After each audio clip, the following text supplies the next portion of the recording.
Hello friends and people out there. For anyone who's joining me for the first time, it's really nice to have you coming along to watch this video. I just make them to share what I'm going through. It's kind of a journal slash teaching. I know there's a lot of these kinds of videos online these days, and I've been helped a lot by them, so I feel really heartened and comforted to hear that other people are going through what I'm going through. So that's the purpose of this video, and if it helps you even just a tiny incy bit on your journey, then job done, happy. So today's theme, I wanted to talk about this idea of loving yourself and what that might look like practically, and some of the myths and kind of barriers that I think get in the way of this. My background is recovering from quite severe, let's not even say mental illness, let's say a severe dose of not loving myself. That would be one way of expressing it. Before I became really unwell, I was kind of a high functioning normal person out there in the world, but underneath the veneer, the facade, was a lot of really negative self-talk, and a sense that, you know, I was not only not worthy of love, but was quite despicable and horrible. I had a very vicious inner self-critic going on for many, many years. So my own journey took me to a point where I had to look at what was happening inside my head and work out what my core beliefs were about myself. And sometimes when I think about it, I think that my recovery journey has largely been about learning to love myself and what that might look like. And I know that I resisted that idea for many, many years and thought, I don't know, that it was for somebody else. Other people love themselves, certainly wasn't for me. And I remember actually a moment when, this was early on in my journey, before I even really started working on myself. I read a book by Louise Hay, which many of us have read. It's called You Can Heal Your Life, and it was one of the biggest self-help books at the time that hit the bookstores. I think it was kind of late 80s, I can't remember, but that book had an instruction in it to sit down in front of a mirror. Sorry, there's a bit of wind. I hope that it's not going to disturb the sound quality too much. The book instructed you to sit down in front of the mirror and look into your own eyes and tell yourself that you loved yourself. So you say, I love you, looking into the mirror.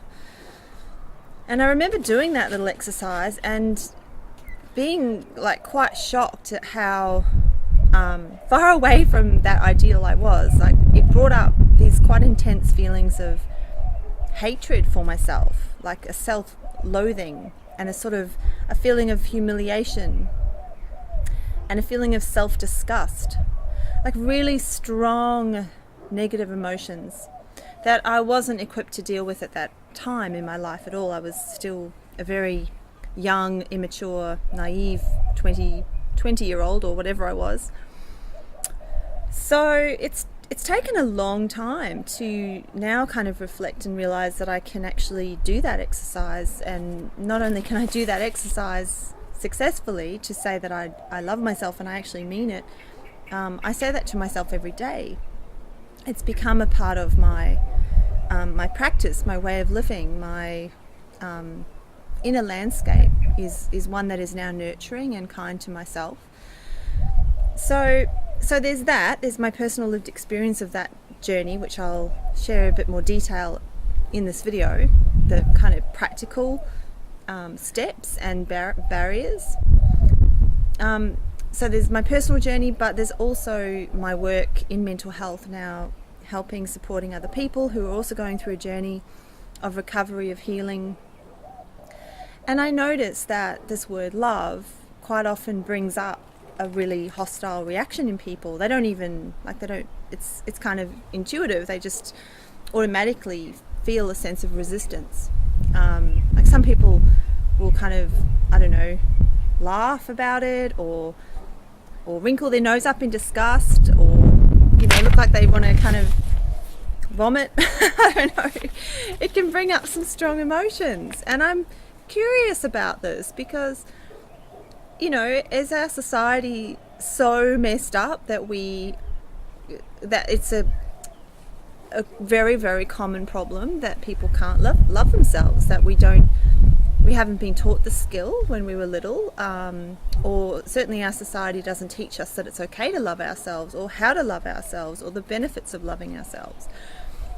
So that's what this video is about. I've written a little article blog as well to go with it, so you can always read it if that would be your preference. So this idea of self-love, I thought I might look at 3 different myths about it, 3 different barriers or things that I used to believe myself that really got in the way of being able to love myself. And the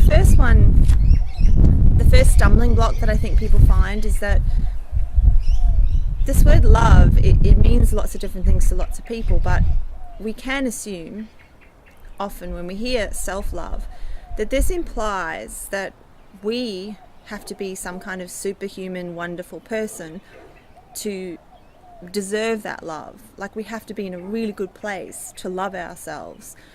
I must be thinner or richer or have a better job or be in a relationship, a loving partnership, or live in the right place, or have the right house, or have the right car, or so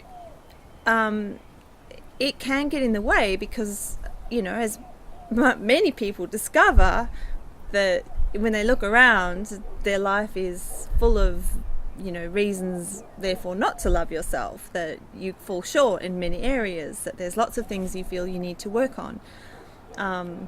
So this prevents us from thinking we're worthy of love, that we've got to somehow wait until we're a better person. So it might not be external things, it might be inequalities that you don't feel deserve loving. So you might feel that you're not a kind person, or you've failed people around you, you're selfish. There might be lots of things that you think about yourself which get in this way of this idea of self-love. So how I want to dispel this myth is to suggest that loving yourself is not about loving yourself when you are perfect and wonderful. The art of loving yourself is actually to love yourself when you're less than that wonderful standard that you have in your head. So to love yourself no matter what. And I have a phrase that I sometimes kind of turn to when I'm feeling that self-criticism or beratement coming on. And I say to myself, or it's usually around if I've done something wrong that I think's wrong or fallen short of my own standard. So I will say, can I love myself when ... So can I love myself when I've just yelled at a call service center person because they're trying to charge me, those call service situations you get in on the phone where you come to boiling point because you haven't spoken to a human being for 10 minutes and then you've been on hold for half an hour and then they're trying to charge you 50 cents for some stupid fee. And I completely lost it the other day. That was one small example. I really yelled at this poor person, and I can laugh about it now, but afterwards, can I love myself when I do that? Can I love myself when I'm angry and I'm not showing the best side of myself? Or can I love myself when I make a mistake? That's one of my weak spots. I find it really hard if I've done something that it's not even a mistake, it's more like if I've let somebody down, and it could even be inadvertent. It's not my fault at all. It wasn't really a mistake, but this person ended up feeling let down by me, disappointed by me. Can I love myself then? Can I love myself when I've disappointed people? Can I love myself when people don't approve of me? Can I love myself when I'm really emotional and I'm showing my vulnerable side and I've cried in front of someone? Or can I love myself when I'm whingy and whiny and like the dog? Can you hear the dog? It's the dog is whinging and whining, so can thank you to the dog, because that's a beautiful example. Like lots of us are pet owners. Some of you might have children, and when it's your pet or it's your child, you can be very tolerant of all of that behavior. The whinging and the whining, or the snotty nose, or whatever it is presenting to you. Usually, if you yourself are in a good space, you can hold space for that and love that little pet or that little child fully in that moment, letting them be exactly as they are. I think it's definitely the case with pets, because we don't expect pets to kind of pull themselves together and not be emotional, or not just reveal their true natures, be who they really are. So with pets, we can display extraordinary tolerance for things that we wouldn't tolerate in ourselves. So, can I love myself when ... This is the question to ask yourself next time you feel like you're hating yourself. Challenge yourself to think, can I love myself? Now, this gets us kind of onto the second myth, or I'm not sure, does it? Sorry. Yeah, okay, let's go to myth number 2. So myth number 2 is self-love is only for saints. So this idea that, it's a similar one, I suppose, to myth number 1, but it's the idea that, you have to be perfect. And what I want to suggest to you is that you can substitute the word love if it helps you. You can substitute it with the words, I accept myself, or I feel compassion towards myself, or I like myself. Or if all of those are still too difficult for you, because you might be really new to this and it's not something you've ever practiced or thought about, and is very difficult for you if it's something completely new. So you can use a really beautiful phrase for anything you intend, which is I'm willing to. So I'm willing to learn to love myself, or I'm willing to accept myself. I'm willing to learn, I'm willing to accept myself might even be too hard, so you can go, I'm willing to learn to accept myself. It doesn't really matter how you construct the sentence. You're using the word accept, or like, or love, and that's very powerful. Just even uttering those words is still a form of power. You're validating to yourself that change is possible, and it doesn't matter how long it takes you to get there, that you can actually achieve that. So bundled up into myth number 2 about self-love is only for saints is also this idea of comparison. Comparison is like the worst thing you can do if you're trying to learn to self-love, because you're really wanting to only compare yourself to yourself. As soon as you go outside of that and you look around you and you think, well, that person over there really looks like they love themselves, and look how wonderful they are on the outside, you're kind of doomed, because you don't know how much they've worked for that. You don't know what's going on in their own heart. Sometimes it's genuine and authentic, and they really have integrated all shadow aspects. That is, they've loved all parts of themselves, all the negative stuff, all of the flaws, the perceived flaws that they have. They've managed to love that and embrace that in themselves. And so that might be true, or you might be seeing a facade. Even saints and gurus that are so-called gurus or teachers or spiritual guides or leaders in some kind of self-development may well have unintegrated shadow aspects that they don't even know about recently. I mean, there was beautiful humility in Matt Kahn. I follow quite a bit of Matt Kahn. I'll put a link down below to Matt Kahn's stuff. He talks about love a lot. So if you're really enjoying this presentation and it's a theme you want to explore more, Matt Kahn is your guy. So he recently shared how he stumbled across some unintegrated shadow in himself. So parts of himself he hadn't processed, things he had kind of buried from childhood, negative core beliefs about himself, and an inability to set boundaries. And yeah, it's so refreshing to hear a teacher describe what he went through to integrate that, even at his stage in development, spiritual development. You know, he's very famous. He's got thousands of YouTube followers and people that kind of come to his workshops and so forth. So that was beautiful, because we are all on this together. We're all learning. We're all supporting each other to grow. The internet allows us, thankfully, mediums such as this that we can communicate with each other through and support each other. So yeah, so conversely, even though we've got access to and exposure to so many people through the internet and just in life in general, don't compare. Please don't compare yourself, because you, like I said, you don't know what's going on for somebody else. You don't know where they're really at.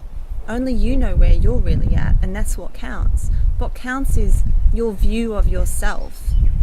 And if looking outward is not a bad thing, if you can kind of admire people with an open heart and think, all right, you know, I want to be, I'm inspired by that person, and that's something I would like to grow in myself or nurture in myself, those qualities that person has. There's nothing wrong with that, and that's really healthy actually, because that's one way we're helping each other, we're inspiring each other. But if you compare and you look around you and you think, oh no, like I'm never going to be that good, or there's no point, or you know, that kind of, if it leads to a feeling of constriction, within you, so anything that makes you feel cramped, suffocated, negative emotion, stuck, resistant, then it's not serving you, really simply. So, you know, if that is a thing for you, you might want to find a mantra around self-love that can kind of cut through that to help you break that habit, because a lot of the way we think is just habit. Very ingrained habit, very powerful habit. You know, habit can be extremely powerful, especially when it's not conscious. Then it becomes very powerful because we just react to things. We're not really responding with choice and awareness, which is what this work cultivates in you. So yeah, so that's the myth 2, is self-love is only for saints. And myth three, which I think is probably the one that gets in the way. I hear so many people saying this as a but when I bring up self-love. Yeah, but, and the but isn't self-love selfish or vain? So yeah, it's really common to think this, and I think it comes from our society. I think it's kind of an indoctrination or a programming that we've all gone through, which teaches us we must worry about others first, we must put them first, and then we ourselves, you know, then everything will fall into place. But actually it's the other way around, because that doctrine is skewed and unbalanced, and it means we deplete ourselves frequently. We give. If you're that personality type, I realize that there's some other people in the world who take. But a lot of people watching this will be of the give variety, because those are often the people who are going through this phase of the spiritual development. All experiences are part of a spiritual development. So there's no judgment or anything like that. But if you're somebody who acutely self-judges yourself, then that probably means you're on the brink of awaking to a state of being which is at no judgment. This is a very powerful and beautiful place to be. But to get there, we have to pass through the self-judgment phase.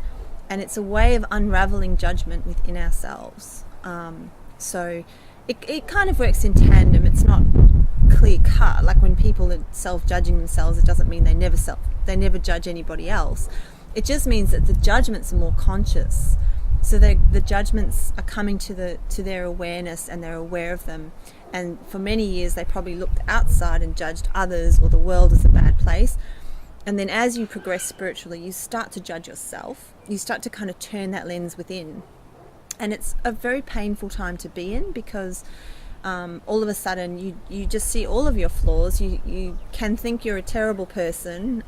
You can get really stuck in this kind of dark night of the soul where, you know, you feel hopeless and despair. So I've talked a little bit about that in my previous videos, because it's an interesting perspective on this rather uncomfortable, distressing, and in some cases torturous phase of self-judgment.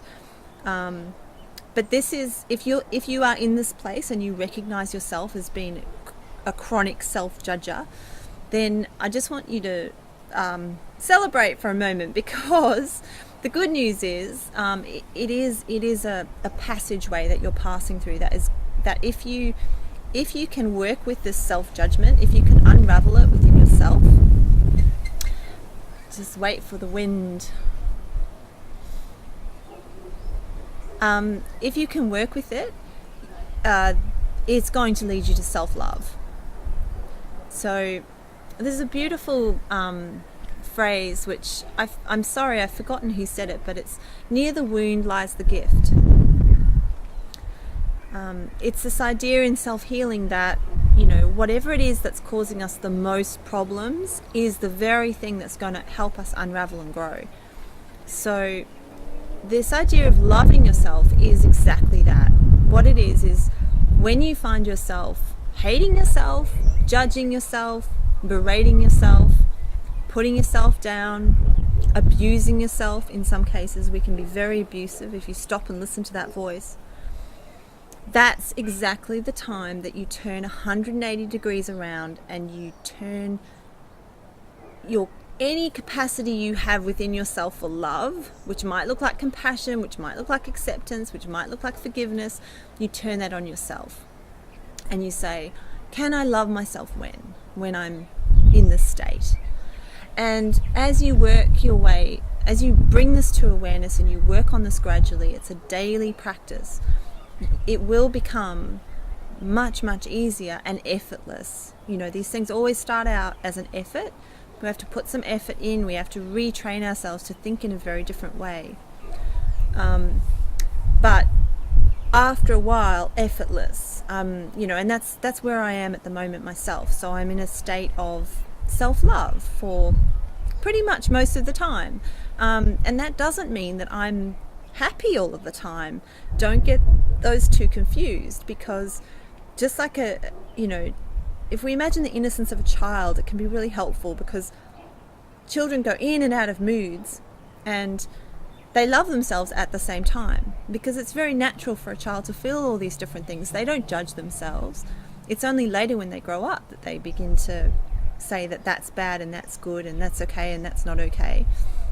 So if you can be like an innocent witness of your own behavior, that in itself is a form of self-love, and a very powerful one, and it will become habit, and it will expand you to a point of, you know, relative well-being, probably, compared to where you've been in the past. So like I said, I'm not promising that it'll be all happy, but there will be this self-love that you can fall back on, that's always there.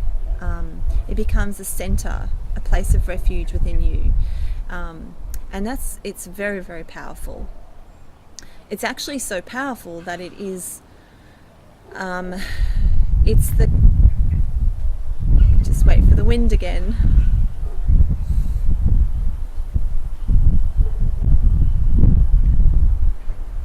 Wind spirit is talkative today.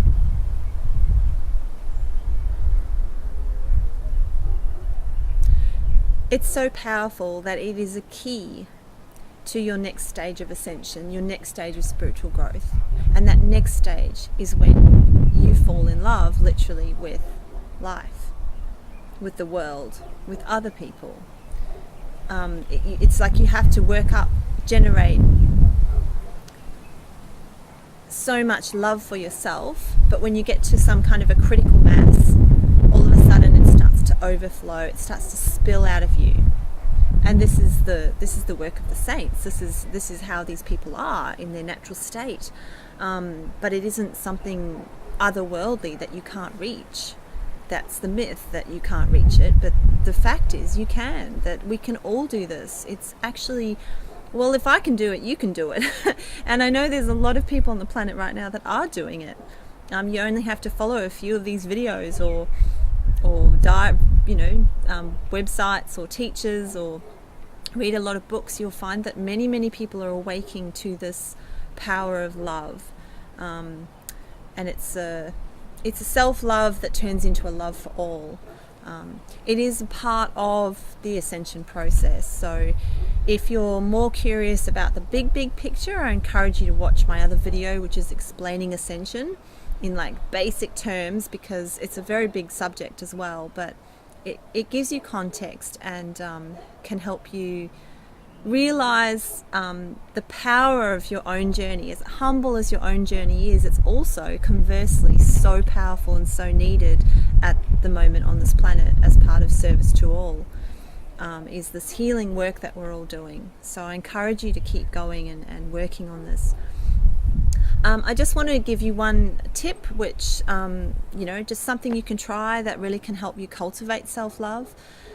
Because for a long time there, I had to actually, it's like manually doing it, mechanically kind of reminding myself to love myself. So I kept a diary for about a year, which is similar to a gratitude diary, but it's a what I've done well diary. I don't know what else to call it. A self-love diary. I don't know. You can find your own name for it, but what you want to try and do is every day, at the end of each day, write down 5 things that you've done well. So what you're doing is you're complimenting yourself. You're giving yourself a pat on the back. And, you might initially be thinking of grandiose things that you're supposed to have done well, but I want you to think really small as well. I want you to think, like I patted my pet when it needed me. I chatted to the neighbor. I let a little old lady have a seat on the bus, or, the small things. I managed to cook dinner even though I didn't really feel like it. If you're really unwell and you're going through some really tough times, just having a shower and getting out of bed might be, no, the other way around, getting out of bed and then having a shower might be, something that you've done well.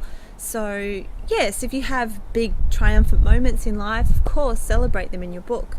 But don't look for them, because it's the tiny little things that actually add up, and you'll start to appreciate that, and then you can kind of work up to the bigger things and start to give yourself a pat on the back for that stuff. So it doesn't matter how humble it is, how small it is. This is a practice of loving, complimenting yourself, and you will also find that then when people compliment you, it actually sinks in rather than like a deflection. Lots of us are a bit like martial art warriors when it comes to compliments. We kind of block them away. Get away, compliment, that can't be true. So yeah, if you're one of those people, then I highly recommend this exercise for you to really push yourself to do it. And I did it for a full year, and it's just become a habit now. Like I do it, I do it after a day of work. I say, you had a really good day today, well done. I don't know, it sounds a bit corny, a bit simple maybe, but it's so powerful. It's so powerful. You are cultivating a inner voice which will love you no matter what. And isn't that what we all want deep down, is to be loved no matter what? And I can assure you that you are. From a higher place, you are loved no matter what. This exercise, this cultivation, this practice will connect you to that part of yourself that is higher and bigger, an expanded version of you. And from that place, a lot of the suffering that you might be experiencing will disappear, because that suffering is due to feeling separate, to feeling less than, to feeling,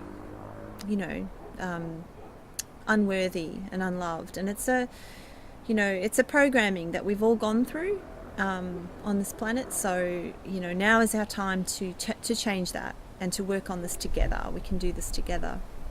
So I hope that was inspiring. I'm going to end now because it's getting windier and windier, and I worry about the sound, and I will have to redo this video otherwise. So